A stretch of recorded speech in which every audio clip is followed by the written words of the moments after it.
इस लेक्चर में हम वीट के विभिन्न बीमारियों के बारे में चर्चा करेंगे। इसमें रस्ट को पहले ही हम चर्चा कर चुके हैं नॉर्मल क्लासेस में। इसमें हम जो अदर देन रस्ट जो डिजीज़ हैं जैसे लूज स्मट है, कर्नल बंट है, पाउडरी मिल्ड्यू है, इसके बारे में और रस्ट और स्मट्स के कंपैरेटिव डिफरेंसेस के बारे में चर्चा करेंगे। तो सबसे इम्पोर्टेंट जो बीमारी है रस्ट के अलावा जो लूज स्मट है, ये इम्पोर्टेंट इसकी डिजीज़ है। यह जो बीमारी है ये जनरली जो ड्राई एरिया हैं जितने भी और जहाँ भी भारत देश में हम गेहूँ उत्पादन जो क्षेत्र हैं, ख़ास तौर से जैसे उत्तर प्रदेश है, पंजाब है, हरियाणा है, हिमाचल है, इन जगहों पर इसका जो प्रभाव है इस बीमारी का ज़्यादा देखा गया है। और ये बीमारी 1951-52 में महामारी के रूप में पंजाब में आया था विभिन्न ज़िलों पे, और जिससे लगभग 30% तक इसकी उपज में हानि जो है आंकी गई है। और सामान्य रूप से इस बीमारी से 2 से 3% तक हानि होती रहती है। और अगर हम ससेप्टेबल वेराइटीज लगा रहे हैं तो लगभग 30% तक हानि इससे हो जाती है। इस रोग के लक्षण पौधों में जो बाली निकलने के बाद ही दिखाई देते हैं, और इस स्थिति में इसके पहले अगर हम देखते हैं तो संक्रमित जो बाली है और स्वस्थ पौधे, इसमें हम अंतर करना मुश्किल हो जाता है। और रोगग्रस्त पौधों की बाली में जब वो बाहर आ जाती हैं, अपीयरेंस जब उसका हो जाता है बालियों का, तो उस समय सामान्य दानों के स्थान पे काले रंग का चूर्ण पाया जाता है। यह काले रंग का चूर्ण जो है कि पैथोजेंस की क्लेमाइडोस्पोर्स होती हैं, जिसको हम सोरस कहते हैं।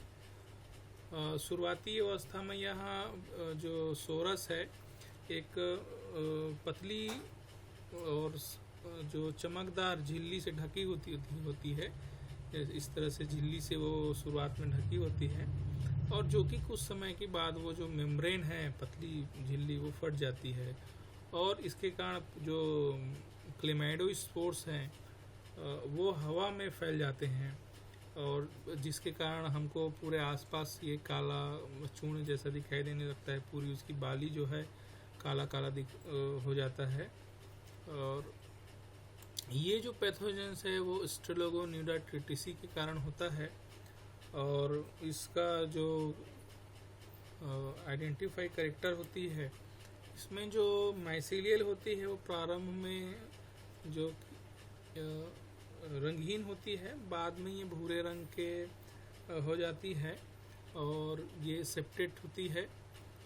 और इसमें क्लेम कनेक्शन भी, चूँकि ये जो ग्रुप है इस पैथोजेंस का, इसमें क्लेम कनेक्शन पाई जाती है।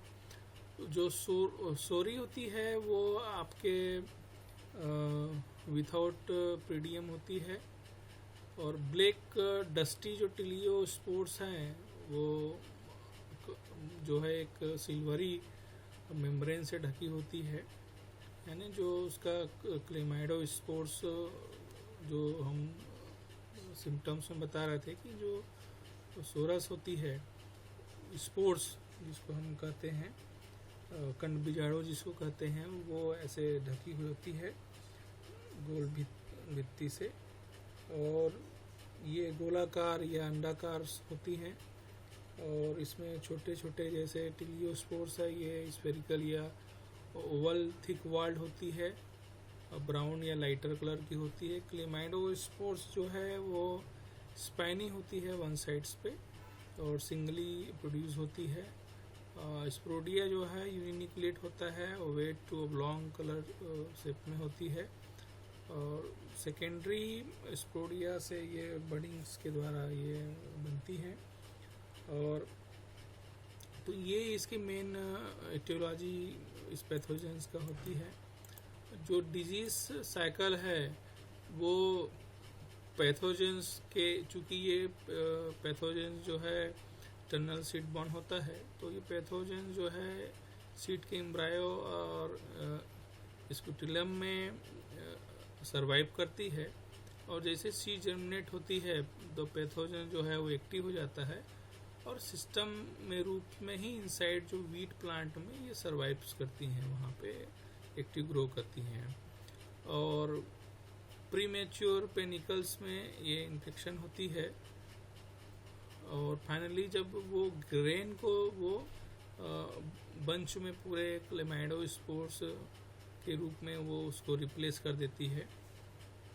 जब इसका स्पोर्स रिलीज होती है तो ये हवा के माध्यम से दूसरे हेल्दी ग्रेन्स में पहुंचती है और एम्ब्रायो में पेनिट्रेट करके ये फिर या पेनिट्रेट एम्ब्रायो या स्कुलम लेटम में पहुंच के वो इन्फेक्शन कॉज करके वहाँ भी ये डिजीज़ को करती हैं। पौधों के जो देखते हैं इसमें ये मतलब सिस्टमिक इन्फेक्शन होती है इसका, और बाली निकलने के पहले ही नए नए जो स्पाइकलेट्स उसमें नई बनती हैं उस पर आक्रमण करती हैं और फिर ये आगे उसको भी इन्फेक्ट कर देती हैं। इसके लिए देखते हैं favourable temperature 18 to 20 degree temperature ideal होता है, और इसमें जब इन्फेक्शन होती है उस समय जब ये उसके फ्लोरेसेंस में जब इन्फेक्शन आती है तो हमको उस समय कम से कम 60 to 85% अगर ह्यूमिडिटी है तब इन्फेक्शन ज़्यादा होती है।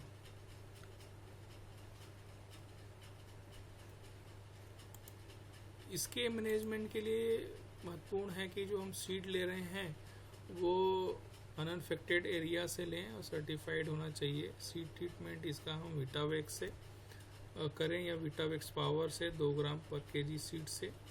और चूँकि ये जैसे पहले चर्चा किए हैं कि ये इंटरनल सीड बॉर्न है तो सोलर हीट सीड ट्रीटमेंट जो जैसी लुथरा ने जैसे बताया था उस हिसाब से करें। सोलर हीट ट्रीटमेंट मतलब एक टाइम हम इसको 24 आवर्स या ओवरनाइट 12 घंटे कम से कम हम इसको कोल्ड वाटर में डुबा के रखते हैं। फिर जब सबसे हीट समय होता है मई के महीने मई जून में, उस समय हम इसको 12 घंटे पानी में डुबाएं और फिर इसको जो पक्के फर्श होते हैं उस पे हम पूरे टाइम इसको ड्राई करने के लिए रख दें तेज़ धूप में। और जब तक हम उसको रखते जाते हैं जब तक ये बिल्कुल पहले जैसा एकदम हार्ड कड़ा ना हो जाए। तो इसका मेन पर्पस होता है जब हम इसको कूल वाटर में डीप करते हैं तो जो इंटरनल इसके पैथोजेंस हैं वो एक्टिवेट हो जाता है। पहले वो डॉर्मेंट में रहते हैं तो एक्टिवेट होकर ये बाहर आते हैं, और फिर जब इसको हम सोलर हीट देते हैं तब ये उसमें इसका जो पैथोजेंस है वो किल होती है। दूसरा जो हॉट वाटर ट्रीटमेंट है जो जेंसन ने बताया था उससे हम कर सकते हैं। इसको हम 4 घंटे नॉर्मल वाटर में डीप करके रखें, उसके बाद फिर इसको हम 52 डिग्री सेंटीग्रेड में 10 मिनट के लिए हम इसको हॉट वाटर से ट्रीट करें, या फिर हम एयर ड्राई से भी हम ड्राई एयर से भी इसको हम ट्रीट कर सकते हैं।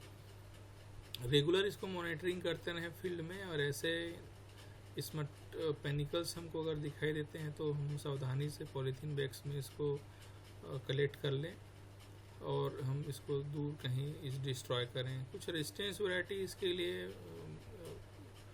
पाई गई हैं जैसे कुंदन है, मालवी है। इसका हम जैसे SD2203 है इसका हम उपयोग करें से कम ये बीमारी लगती है। दूसरी जो इम्पोर्टेंट बीमारी है वो कर्नल मंट है, और ये जो रस्ट और स्मट्स के अंतर से हैं। पहले हमने जो देखा था कि रस्ट में कैसा एपीरियंस दिखाई देता है, तो रस्ट में जैसे हमको रस्टी एपीरियंस होता है और जो खुरदरापन महसूस होता है इसमें, जबकि स्मट में हमको कोल लाइक एक काले चूर्ण के जैसा हमको पाउडरी स्पॉट्स दिखाई देता है। ये जो है लीव्स में, लीपसीथ में, स्टेम्स में जैसे हम तीनों रस्ट को देखे थे तीनों में होती है। ये चूँकि फ्लावर पार्ट्स में ये ग्रेन को रिप्लेसमेंट करती है ब्लैक पॉटरी मास में, कंप्लीट या पार्सली करती है। और इसमें जो पास्चूल्स बनती हैं वो एपिडर्मिस को ब्रेक करते हुए एक इरम्पटेट यानी एक उभरा हुआ जैसे पास्चूल्स इसमें बनती है, जो कि यूडोस्पोर और या फिर टेलियोस्पोर्स या फिर ये दोनों होती हैं। इसमें ब्लैक पॉटरी मास फॉर्मेशन होती है जिसमें जो कि उसकी क्लिमाइडोस्पोर्स होती हैं। जनरली ये लोकल टाइप इन्फेक्शन है और ये जो है सिस्टम में इन्फेक्शन होती है स्मट का। इसका जो ट्रांसमिशन है सीड के द्वारा, सॉइल के द्वारा या सेकेंडरी जो एयरबोर्न के जो इरोडोस्पोर्स के द्वारा मेन इसका इन्फेक्शन होती है। और ये सीड इंटरनल है और एक्सटर्नली जो सेकेंडरी इन्फेक्शन है वो आपकी एयर के माध्यम से जो स्पोर्स रिलीज होती है उसके द्वारा होता है। ये बेसिडियोमाइसिटीज़ का है, क्लास यूरोडिनेल्स का है। ये बेसिडियोमाइसिटीज़ में ऑर्डर यूस्टिलिजिनेल्स की है। तो टेलियोस्पोर फॉर्मेशन होती है टर्मिनल सेल ऑफ सेकेंडरी माइसिलियल। इसमें इंटरकेंडरी या टर्मिनल होती है। 4 definite number of stigma form होती है। इसमें बेसिडियोस्पोर्स जो है कोई डेफिनेट नंबर कॉल्स में नहीं होती है, नो स्टिग्मा होती है। इसमें एक्टिव डिस्चार्ज होता है बेसिडियोस्पोर्स के, इसमें पेशी होती है। मैनेजमेंट के लिए हम देखते हैं कि इसमें प्लांटावेक्स का रस्ट के लिए यूज़ करते हैं और स्मट्स के लिए वीटावेक्स। तो ये मेन इसके दोनों स्मट और रस्ट में अंतर है जो कि एग्ज़ाम पार्ट से बहुत इम्पोर्टेंट्स है। सेकेंडरी जो इसका है जो कर्नल बंट, इसका बहुत इम्पोर्टेंट डिजीज़ है। और कर्नल बंट जो है ये सबसे पहले पंजाब के कर्नल एरिया में 1931 में देखा गया था, और इसलिए इसको हम कर्नल बंट भी कहते हैं। और यह देश के लगभग 11 राज्यों में पाया गया है। 1941 में यह महामारी के रूप में पंजाब एरिया में भी आया था और बहुत फसल को बहुत ज़्यादा नुकसान तो नहीं पहुंचाया था, लेकिन जो संक्रमित दाने हैं उसका जो वेट है वो कम हो जाता है और जल्दी ये जो अगर हम स्टोर करके रखते हैं ऐसे इन्फेक्टेड ग्रेन को तो ये बहुत जल्दी ख़राब होती हैं। इसके लक्षण भी बाली में दाने पड़ने के बाद ही दिखाई देते हैं और जो संक्रमित दाने हैं ये पूर्ण रूप से या आंशिक रूप से काले चूर्ण के रूप में बदल जाते हैं। जो दानों की भित्ति होती है वो ढके होते हैं। इस भित्ति के टूटने पर जैसे कि हम लूज स्मट में देखे थे, काला चूर्ण जो है वातावरण में डिस्पर्स हो जाता है, डिसमिनेट होती है। और एक जो इसमें एक इसके स्पोर्स से या कहें कि एक स्पेसिफिक फिश की खुशबू, सड़ी मछली जैसे एक दुर्गंध आती है जो इसके प्रमुख एक वोलाटाइल कंपाउंड्स के कारण होती है। और पूरे जो ग्रसित दाने हैं वो पूरे बाली में बिखरे होते हैं। तो इस तरह से इसका जैसे हम देख पा रहे हैं कि इस तरह इसमें रॉटिंग होने लगती है इसके सीड्स में, इंटरनल पार्ट्स, और इस तरह से ये सिम्टम हमको दिखाई देता है। तो इसकी प्रमुख पहचान यही है कि इसमें हमको एक सड़ी मछली की गंध आती है इसके स्पोर्स से। इसका जो पैथोजेंस है वो न्यूमोसिया इंडिका कहलाता है। और न्यूमोसिया का सबसे जो कैरेक्टर्स होती हैं वो इसका माइसिलियन जो है सेप्टेट होती है, बाइन्यूक्लिएट इंटरसेलुलर, और क्लेम कनेक्शन इस ग्रुप का है। बेसिडोमाइकोटिना ग्रुप का मेन कैरेक्टर्स है। और सोरी जो है ब्लैक होती है, जो कि इसको उसमें देख पा रहे हैं कि जो ब्लैक मासेस में चेंज होती है। तो करनाल मतलब सीट की जगह पे हमको इस तरह से ब्लैक और पेरिकार्पिक पतली आवरण से ढकी होती है। टिल्टोस्पोर जो है स्फेरिकल ओवल होती है, स्पाइनी इसमें हमको दिखाई देता है जैसे कि इसमें देख पा रहे हैं।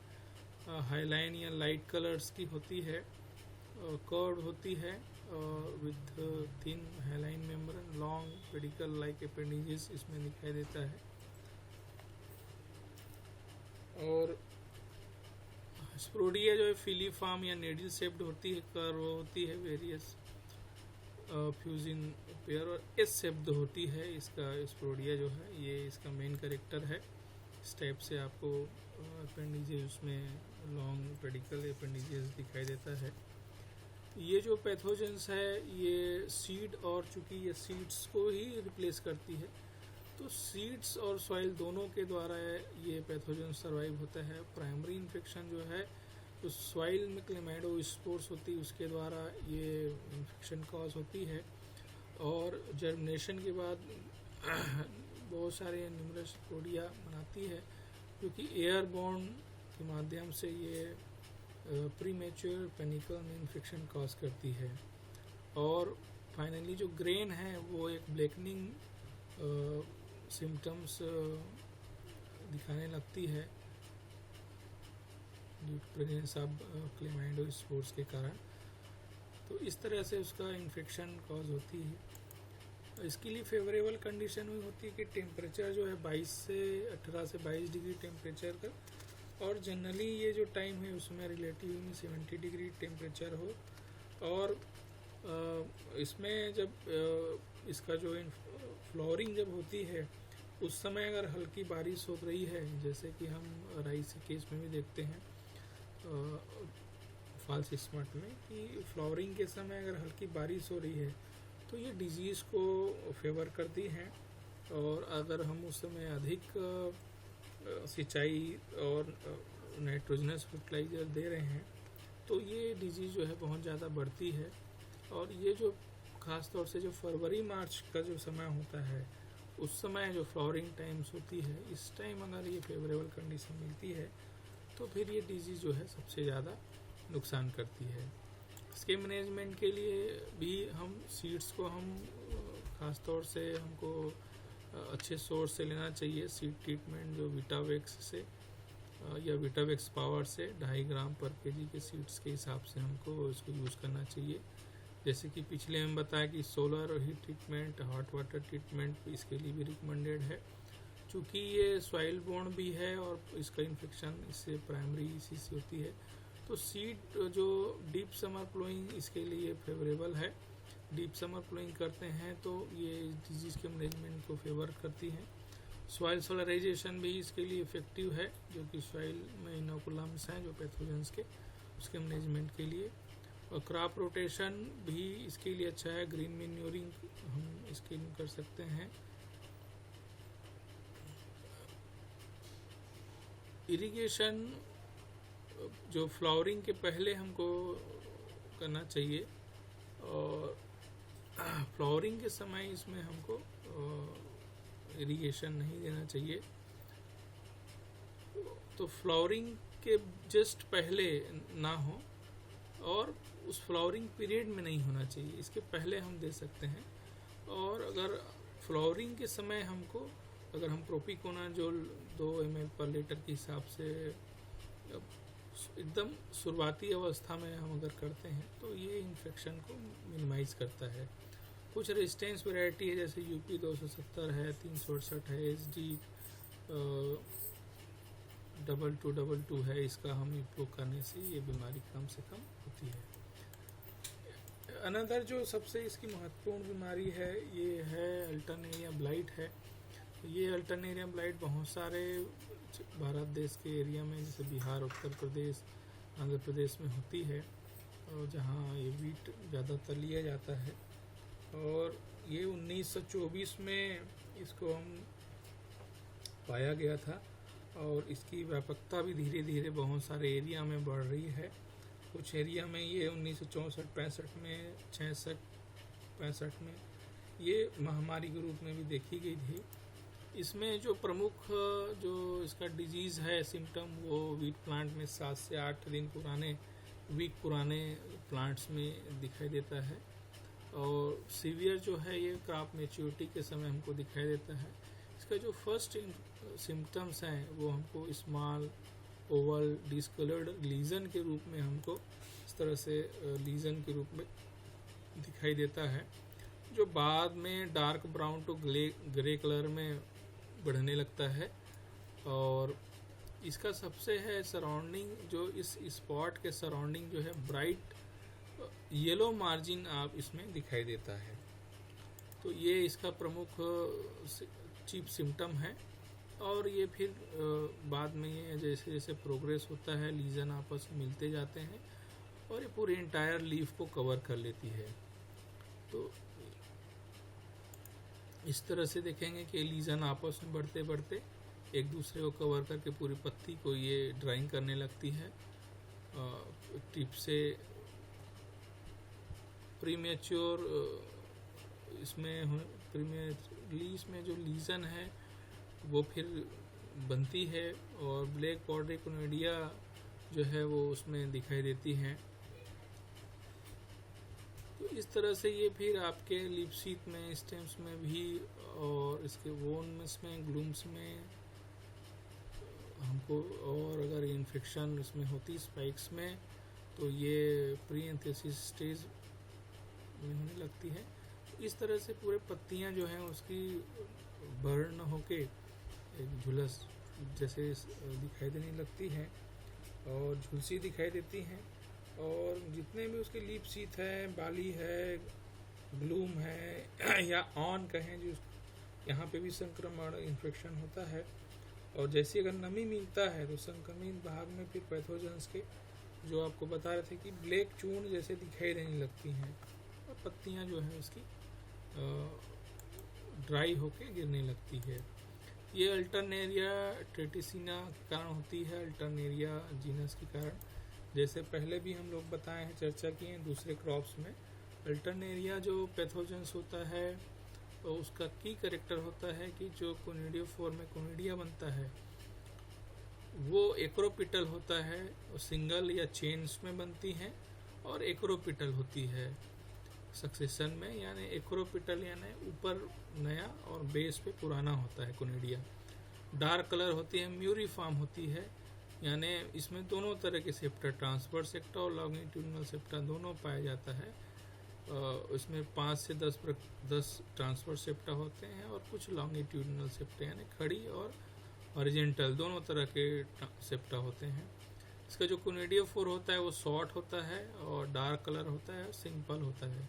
माइसेलियल जो है वो सेप्टेट होती है, लाइट ब्राउन और डार्कर होती है जब वो एज के साथ आगे बढ़ती हैं, जब पुरानी होती जाती हैं। फेवरेबल कंडीशन इसके लिए है कि 7 से जो 15 दिन की ओल्ड सीडलिंग है ये तो इन्फेक्शन, बट जैसे जैसे उसका प्लांट का एज बढ़ते जाता है वो इन्फेक्शन होते जाता है। 10 दिन पुराने प्लांट्स में उस समय जब रिलेटिव ह्यूमिडिटी ज़्यादा होती है या मैक्सिमम टेम्परेचर जब 25 डिग्री क्रॉस नहीं करती है, ये सबसे ज़्यादा यहाँ पे इन्फेक्शन होती है। और 48 आवर का यहाँ पे इन्फेक्शन के लिए इसमें सैचुरेटेड एटमॉस्फेयर ज़रूरत पड़ती है। और इस समय इस डिजीज़ के लिए जो कोनिडियम के इन्फेक्शन के लिए जर्मिनेशन के लिए 15 से 27 डिग्री फेवर होती है और 90 to 100% इसमें अगर रिलेटिव ह्यूमिडिटी है तो ये सबसे अनुकूल होती है। और 48 घंटे कम से कम इसके लिए अगर हम एक सैचुरेटेड जो एटमॉस्फेयर है यानी ह्यूमिडिटी अगर बनती है, आर्द्रता रहती है, तब ये संक्रमण ज़्यादा होती है और ये बहुत ज़्यादा एरिया को कवर करती है। नाइट्रोजन जो फर्टिलाइज़र है वो सामान्यतः सभी लगभग बहुत सारी बीमारियों को इंक्रीज़ करती हैं। फास्फोरस फर्टिलाइज़र जो है सिग्निफिकेंटली जो है उसको सीवियरिटी को इंक्रीज सीवियरिटी करती है। इसका जो मैनेजमेंट है वो दूसरे अल्टरनेरिया ब्लाइट के जैसे है। इसको हम प्लांट डेब्रीज को क्लीन करके सीड अच्छे सोर्स से लेके फिर इसमें हम टेबुकोनाजोल ग्रुप, अगर फोलियर स्प्रे उसमें खड़ी फसल में दिख रहा है तो फोलियर स्प्रे हम इसको टेबुकोनाजोल 25 EC के 2.5 ग्राम पर लीटर के हिसाब से, या फिर हम प्रोपिकोनाजोल 2 ml पर लीटर के हिसाब से हम 15 डेज में, या फिर मैनकोजेब है इसका हम, या फिर क्लोरोथ्रिनियोल है, इसका हम स्प्रे कर सकते हैं। कुछ रेजिस्टेंस जैसे है ट्रिटिकम है, इसके ट्रिटिसेना में जो ये जो पैथोजेंस है, ये ट्रिटिकम स्फेरोकोकम में ये इन्फेक्शन नहीं कर पाती हैं, तो ये हम इसको यूज़ कर सकते हैं। अनदर इम्पॉर्टेंट जो हमारे कोर्स में है वो पाउडरी मिल्ड्यू है। पाउडरी मिल्ड्यू का जो सिम्टम्स है ये ऐसे ही दिखाई देता है जैसे दूसरे पाउडरी मिल्ड्यूज में हम देखे हैं। लोअर सरफेस में पाउडरी स्पेक्स हमको दिखाई देता है, जो कि बाद में स्टेम्स, स्पेकलेट सभी जगह इन्फेक्शन करते हैं। और ये जो इस लीफ एरिया में जो हमको पाउडरी मासेस तो दिखता है, aggregation mycelium conidia, mycelium conidiophore या कोनिडिया होती है जो पैथोजेंस का, तो इस तरह से इसका पाउडरी मिल्ड्यू इसका दिखाई देता है। स्पोर्स जो है इरिसाइफी ग्रेमनीस के कारण होती है। इसमें जैसे बताए थे पाउडरी मिल्ड्यू में सबसे इम्पोर्टेंट जो होती है वो कोनिडिया का अरेंजमेंट होती है और उसका अपेंडिजेस कैसे होती है। तो इसमें जो कोनिडिया जो बनती है लिप्टिकल बैरल शेप्ड होती है, राउंड एजेस होते हैं, हाईलाइन होती है जो कोनिडिया जो है, और यूनिसेलुलर फॉर्म बेसिपेटल सक्सेशन में होती है। यानी बेसिपेटल सक्सेशन में जो कोनिडियोफोर है, इसमें जो कोनिडिया जो बन रही है वो बेसिपेटल यानी बेस पे जो नया बनते जाता है, और ये आगे बढ़ते बढ़ते चेन पे ये टिप में आपका सबसे पुराना कोनिडिया बनता है। और तो ये इसका मेन करेक्टरिस्टिक्स है, की करेक्टरिस्टिक्स बेसिपेटल सक्सेशन में इसका कोनिडिया बनती है। और जो एस्कोकार्प में जो क्लिस्टोथीसिया है, क्लिस्टोथीसिया का जो एपेंडिजेज है, क्लिस्टोथीसिया जो है ब्लैक स्फेरिकल होती है, और जो इसका एपेंडिजेज जो बनती हैं ये माइसोइलेड एपेंडिजेज होती हैं। जैसे हम पहले भी चर्चा किए थे कि अलग अलग जो पाउडरी मिल्ड्यू जीनस में अलग अलग उसका माइसोइलेड एपेंडिजेज होती है। डिजीज साइकिल जो है पैथोजन इन्फेक्टेड प्लांट डेब्रीज में सर्वाइव करती क्लिस्टोथीसियम के रूप में, और सर्वाइव जो फेवरेबल कंडीशन आने से क्लिस्टोथीसिया जो वाल रप्चर होकर इसको स्पोर्स रिलीज होती है इसको एस्कस से, और वो फिर इन्फेक्ट करती है। एक बार इन्फेक्शन होने के बाद उसमें जब प्रोड्यूस होती हैं, जब सिम्टम्स प्रोड्यूस होती हैं, फिर जो है कोनिडिया के माध्यम से जो एयर के द्वारा ये सेकेंडरी इन्फेक्शन करती है। इस तरह से इसका साइकिल चलता है। तो प्राइमरी इन्फेक्शन क्लिस्टोथीसिया के माध्यम से होती है, इसको स्पोर्स जो है रिलीज होती है फेवरेबल कंडीशन आने से बस्ट होके, और जो उसमें से ये प्राइमरी इन्फेक्शन करती है। और एक बार जब सिम्टम एक्सप्रेस होने के बाद, सिम्टम डेवलपमेंट होने के बाद कोनिडिया के माध्यम से ये एयरबोर्न रूप में फिर री इन्फेक्शन करती है, और सेकेंडरी इन्फेक्शन ये आपके एयरबोर्न के रूप में होती है। इसके फेवरेबल कंडीशन ये है कि इसमें हम, चूँकि ये ड्राई वेदर में होती है पाउडरी मिल्ड्यू, तो 20 से 24 डिग्री टेम्परेचर हो, रेन जो है इसके कोनिडियोफोर्स को डैमेज करती है। तो अगर इस डिजीज़ डेवलपमेंट के समय अगर रेन होती है तो ये उसको प्रिवेंट करती है इस डिजीज़ को। मैनेजमेंट के लिए जैसे सभी पूरे पाउडरी मिल्ड्यू में देखे थे कि अफेक्टेड प्लांट एवरीज को हमको ख़त्म करना चाहिए। जो प्राइमरी सोर्स ऑफ इनोकुलम है, सीड हमको रिलायबल सोर्स से सर्टिफाई यूज़ करना चाहिए। अर्ली जो वेराइटी है या अर्ली सोइंग जो करते हैं तो ये सीवियरिटी को रिड्यूस करती हैं।